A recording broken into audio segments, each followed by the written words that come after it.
คือปอดจงดอกดังกาสร้างขา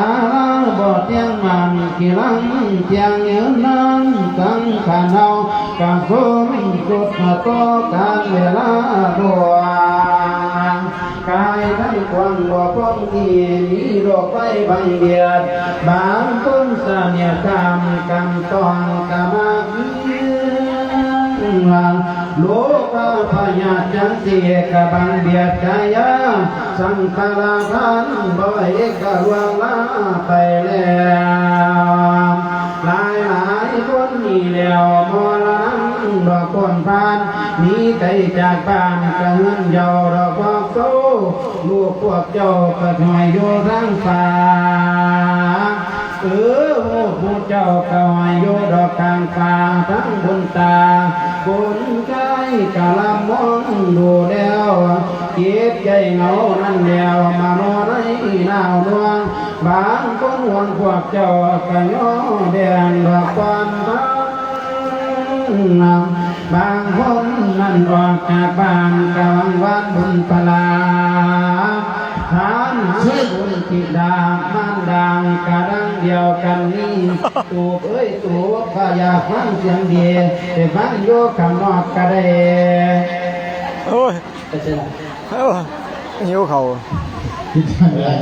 ดีๆเรื่องหน่อยก็หลายวันก็เราไม่รู้หุ่นจากคนได้กับไปฆ่าเขารอดจะไว้เรื่องเสียงโอ้อ้าวสังฆราบทยังมันเหมือนนั้นน้อมดอกฟังการนะสูญหมดได้แล้วดานกำลังตัวบุญพลาพุทธิดาลันใต้ที่ทรงน้ำตามก่อนหลายคนที่ตายแล้วก็เป็นแมวเป็นฟองสูญผู้ญาติดองกระดังบานหันกันคุณเมลันคนเลิศบานอาลาดโอ้ยวันกับพอยดีที่นอนตัวไว้ปานตานบนฟองฝาโค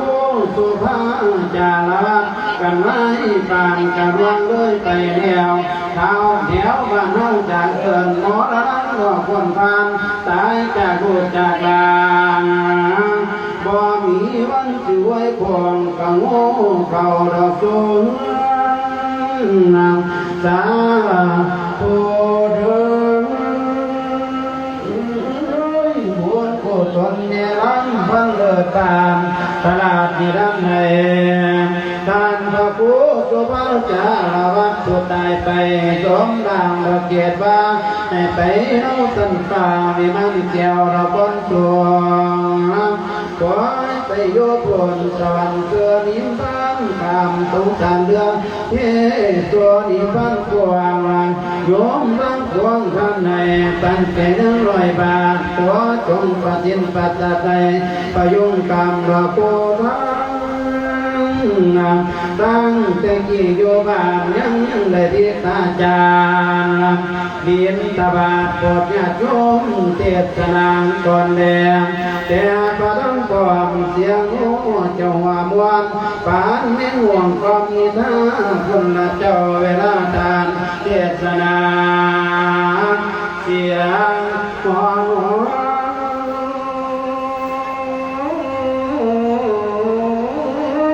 ดังกองฟ้าเอิ้นว่าพระผู้สิหาโยมสัทธาจากหัวเขตอำเภอยิ่งเมืองดีนะเรียนดีหลายดีโดนสาวตุยงกามากนาสาวผ้าหลายกามากดีไปมุนไปเทียดจังเสียกะลายบ้านในบ้านมาเกิดกุศลรูปนาการหลวงพ่อเทศนาหินแต่เสียงว่าจังเทศใจไม่กระดังก้องเป็นทำน้องอีสานแน่นางมาที่เดินป่าทำให้นางมาที่พระเวทเต่าโศกาเดินมาที่เข้าป่าไม่ตาจานได้เทศนามามือนี่ดวงความพระผู้เสียหรือพระผู้จารวัตที่ตายไปเตียนอะไรกันน้ำกู ตัวตนน้องเจ้าจังได้ร้องของเขากะเนี้ยวกินอยู่ทรงตามีทรงให้ได้กินแต่แน่บ่นับอยากให้หอขึ้นฟ้าเอาวิญญาณกลางดวงอย่าได้มาหวงตัวเมืองแต่มาโนปุนขอยืนบนเพื่อนกะวิหากาอยู่ปราสาทตั้งเก่าพระเจ้าทางพระผู้ไข่นี่เอ้ยจบเลย